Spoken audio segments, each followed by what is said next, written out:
Hello. So the last two videos I've done touched on the politics of the United States, and that's really not what I'm about. It feels like it's necessary because of the environment I'm living in right now, but that is not what I'm about. What I'm about is consciousness and mind. Trying to help people understand why it is we're going through what we're going through. The fuck the politics of it all. So I want to talk about in this video what I suspect. What I suspect about consciousness, its current state of growth, the purpose behind it, the plan in general. See, I am a mind before matter thinker. My view of the world is that there is a design and there is a plan that is being enacted that we can either fail to live up to or we can thrive within. When I say that I am mind before matter, we have now on this planet, we have two discovered replicators, both very powerful tools, one in genetics and one in memetics. The difference between mind before matter and matter before mind, or macroevolution versus faith, well, no, not faith, because there's a lot of faith in macroevolution too, but the perspective that there is a higher power acting behind what we see day to day is really just a debate between which of those two replicators is older. The memetic replicator, which is mind, the growth of consciousness, or the matter, which is genetics, which is the growth of life through propagation and survival of the fittest of genes.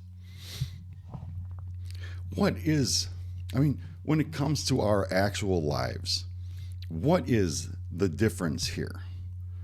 What does it matter for your life if I am right or if they are right? If matter before mind, then absolutely survival of the fittest has been a productive factor that drives us forward.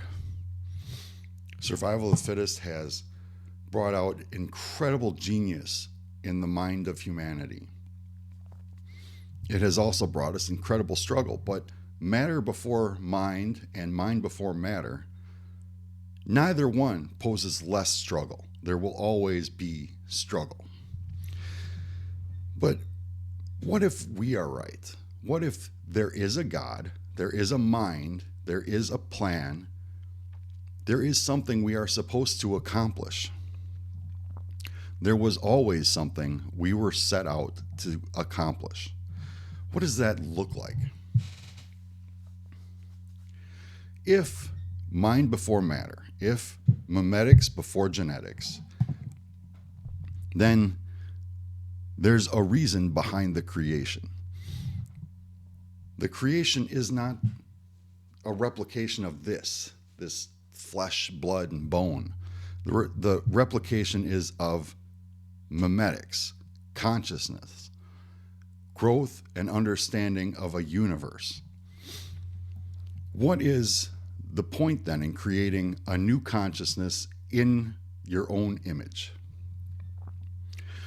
Well, I think the best distinction can be found in mind. Remember, the definition of consciousness is an organic process, memetically driven or fueled, leading to this unique mind that is you. Mind defined is the current state of consciousness in you now. So when there was a replication or creation of new minds, there was a plan for those new minds. There was already something that we were meant to see as all powerful, because it is the origin of us. That origin of us wanted to replicate itself in order to fulfill a purpose. Knowing what the shape of consciousness and mind are, that purpose must be for greater perfection, for greater understanding, for discovery. What do we see in the current state of mind, which by religious perspective is considered a fallen mind, a fallen world operating within constraints that should not have arisen, that were contrary to the plan or just plan B?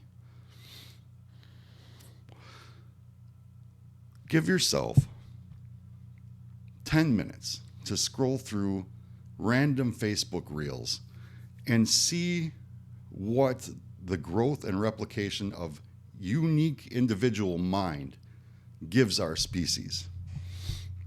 I did it just on a whim yesterday, just to try and get a couple examples. And let's see, where was I when I did that? Just in my little 10 minutes scrolling through random Facebook reels, I came across Cartman doing Mother by Danzig. What may seem like Cartman is a South Park character. Its voice actor performed Danzig's Mother, and I laughed my butt off. But also, Betty White came up quite a bit, apparently, in my random scrolling through Facebook reels. These are two examples of mind. One sadly passed, but their individual consciousness had grown, and their contribution to us was their mind, that state of consciousness that existed in them at that point when they did when they gave what they contributed. Understand that if we are a unique creation, I don't think that that's true. I think the universe is far too vast for it to be just a unique creation in one little corner of it. But understand that before our creation, it is entirely likely that there was no perfect understanding of social media or computers or any of the things that we have uniquely contributed to consciousness. That the perfection of God comes in the creation of these things and understanding it from multiple points of mind. If I create email, that creation of email is added to consciousness. It adds to the perfection of consciousness as it grows. The perfection of mind. I'm trying to train myself to use mind as opposed to consciousness, but I'm not very good at it yet.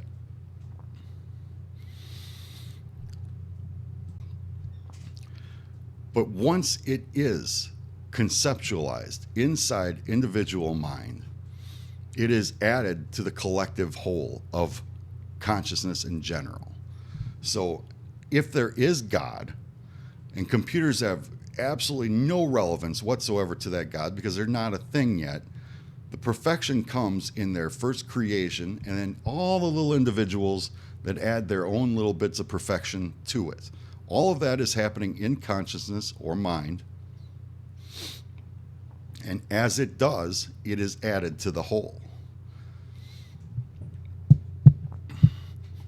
That is the function of perfect understanding. And see, if I were somebody else, if I had the ability and time to gain the ability to run a background through all this, I would like to illustrate what this looks like. Because when I first started this trip, when I first started to think maybe I should speak, there was what you would call an epiphany. There was an understanding of the form, function, and beauty of what consciousness is. And when I first started talking about it, I made these rambling videos trying to illustrate all the intricate details to try and get somebody to understand what it was I had seen. And I failed miserably. All of those are gone now. It's probably 30, 40 videos that are just, they read like Stephen King writing an owner's manual. That's how bad they were. So my meditation had to continually break down and break down and break down until I get to the bare bones of things and explain them as I am able. which is where we are today. But if I had the capability of I could run a green screen. I'm a construction guy. I can make one of those, no problem. It's the software and all that little stuff that it feels like. I'm a gamer too. It feels like doing trade skills to me, and I never have gotten a knack for it. But if I could, what I would like to show in that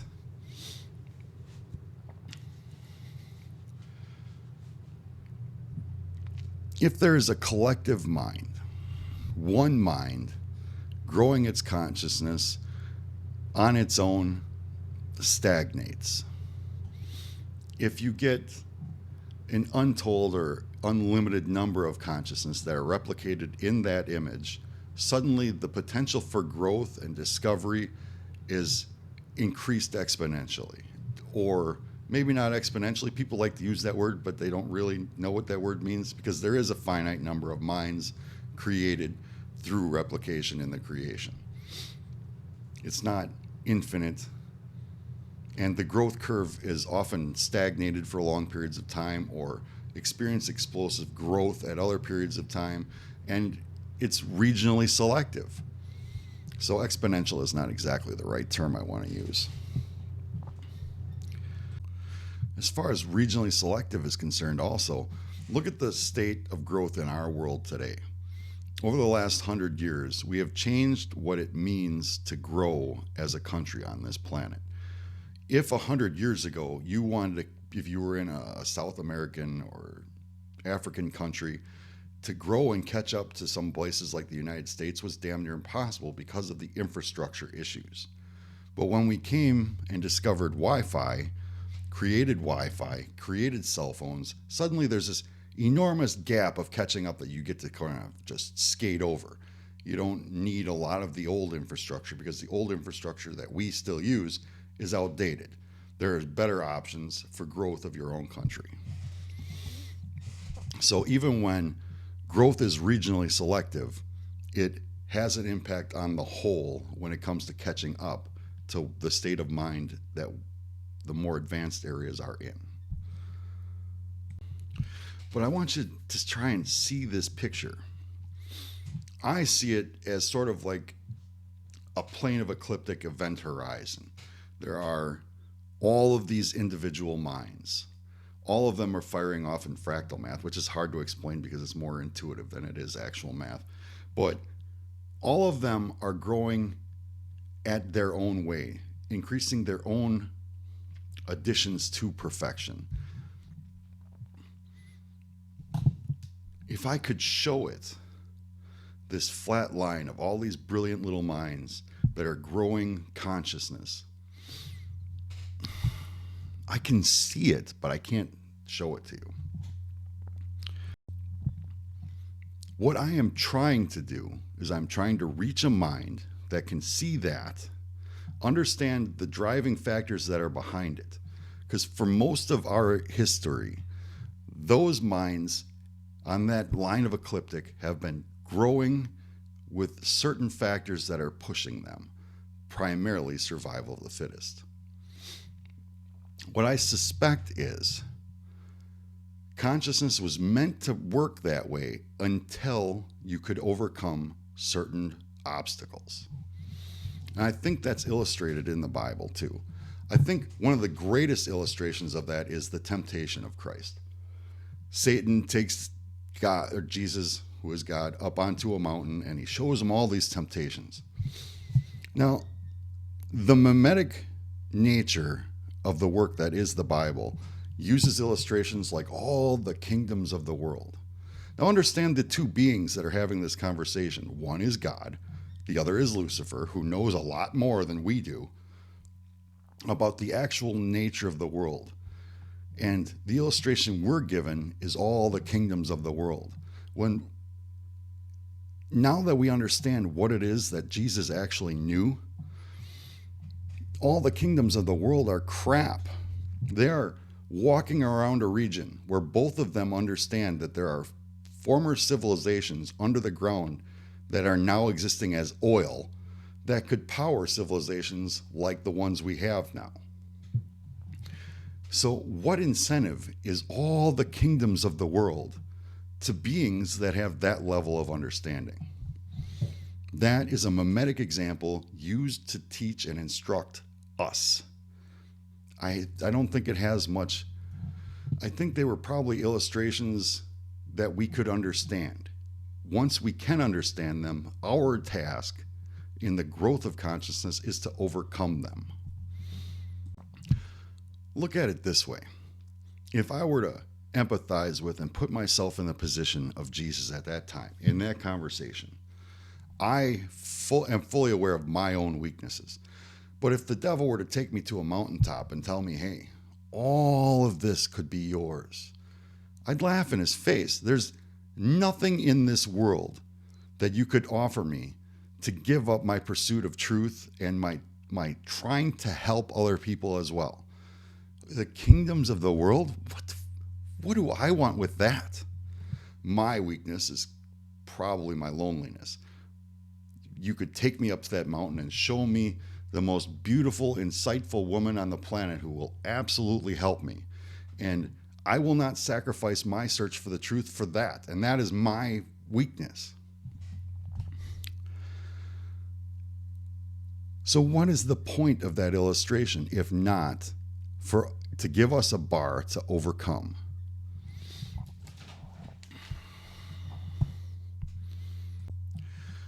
I think that there's an obvious corollary in our world right now that illustrates it, that it is our responsibility to overcome these things and find a more productive way to move forward.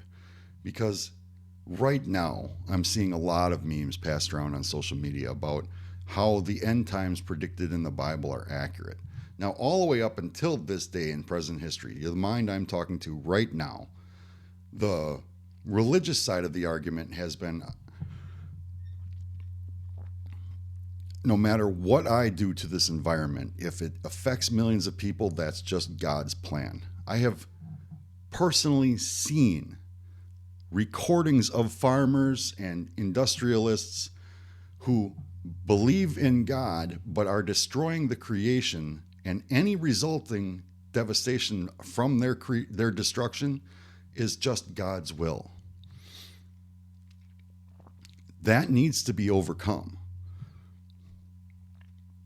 You cannot destroy a thing saying, well, it's just God's will. Well, if it happens to go bad when I destroy this thing, and then all of a sudden say, well, it was predicted by God that this destruction was inevitable. What I suspect is probably more true is that there was a time in our history where the intelligence behind our creation had an incredibly hard time dealing with us personally. Because every time he spoke to us personally, we did some funky, weird shit because we're humans and that's the way we do things. Do not kill, then we wiped out a ton of people on our way to the promised land. Do not commit idolatry, and we did a bunch of that shit on the way too, and we just kept falling back into it. The history of that book, the Bible, is more a record of how frustrating it must have been to deal with us in a state of fallen consciousness. And any indicators you're seeing that just fulfill the prophecies, I think that is the red flag. I think we were supposed to overcome this, and if we didn't, that would happen. So it isn't the fact that this is the way God wanted it. God said, hey, this is how it's going to happen if you don't wake the fuck up. We didn't wake the fuck up, and this is what is happening. So then, what is my goal then? How do I plan to help us wake up? How do I plan to try and illustrate the fact that there has been a plan, there has been a point, there has been a purpose that we are just willingly ignorant of? And when I was young, and they tell me this term of willingly ignorant, It was always with the feeling that it was other. It was everybody else that was willingly ignorant. They didn't understand what we believed, so they were willingly ignorant. When I think the best description of people behaving willingly ignorant can be found within the church nowadays. That argument makes it very, very clear. If I destroy the creation and millions of people die, that is God's plan. That is willingly ignorant personified to me. Look, we were given a world. We were given a world to understand, to subdue, and be stewards of. And we ran with the subduing. We ran with the conquering. And we've never, ever come to terms with what it is to be good stewards of and actually sit down and learn from the creation. We did that. We had offshoots of faith that their entire job was to understand what the Creator wanted of us by understanding its creation. And as soon as they got some insight into how brilliant the Creator was, they ran off and made a completely new religion about it. Instead of reinforcing what the old faith was, they went out and made new faith.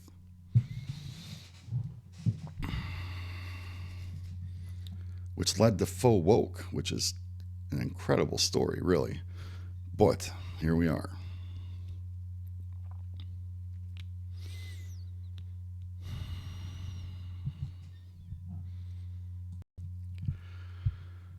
Look, we have all the information, all the tools, all the data, all the technical know-how to take what was our original purpose that we fell away from and turn it into an incredible illustration of how powerful we can be if we wake up and get the point. Not wake up and feed our egos and actually remain asleep while we just feed those egos, which is most of the church, most of woke, most of humans in general.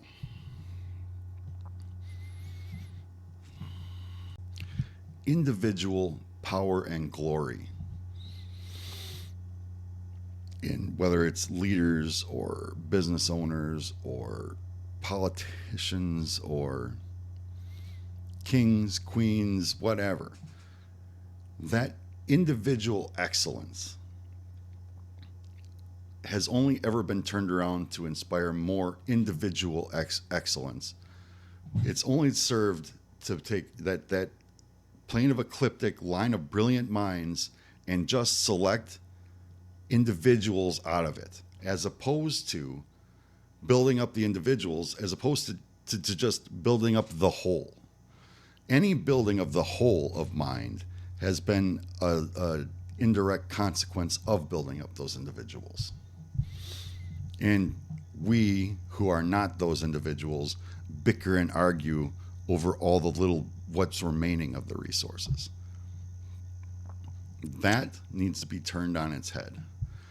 We are in a time in history where it has never been more easy, more clear that we should to do that, to turn that entire dynamic on its head. We have all the information we need to give the entirety of the planet enough energy, food, shelter, clothing, to make those problems just a thing of the past. That is where we are in history. And the choice is to either embrace it and run with it, which is what the point of the creation probably was, the growth of consciousness.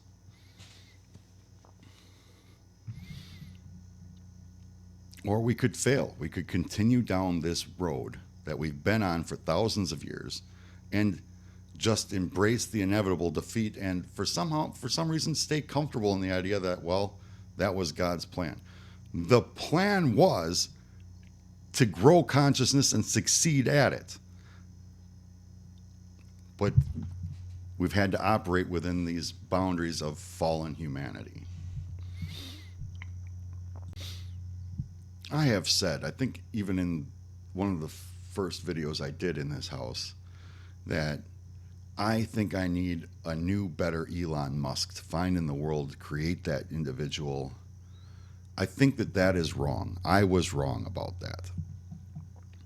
What we need are millions of people who are suddenly empowered to allow their contributions to equal that of people like Elon Musk. As opposed to what the new person in that position needs to be is somebody who understands the distributive nature of a human intelligence. Not just the specific exceptionalism of the individual itself, but the excellence of us as a whole. The problem to overcome in order to do that flip is this survival of the fittest, this thinking that only certain people should be empowered, and those people are selected by how good they are with money, apparently. That is the boundaries in which we operated now. What we need is somebody to take that first step that says, I am excellent, I am exceptional, but I only want that exceptional perspective or that exceptional ability in me to be used to further the exceptional nature of those around me. Not a figurehead in such that they are set aside and above, but a figurehead in that they are equals and trying to raise the whole. It's never been more possible in our entire fucking history to do this and do it effectively than it is now. We know far more now than we ever have before. So I think it's got to be my job to show that fallen nature of our world, to illustrate how it works, why it works that way, to illustrate that it is something we now can overcome, and inspire somebody, anybody or everybody to actually overcome it.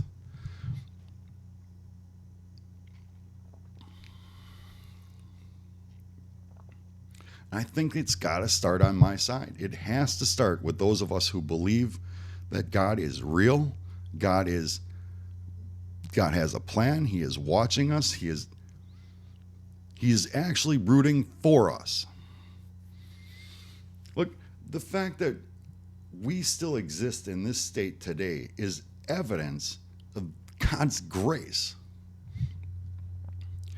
If we have that on our side, if we actually have grace of a being like that, why do we continue to test the patience? Why can't we learn the lesson?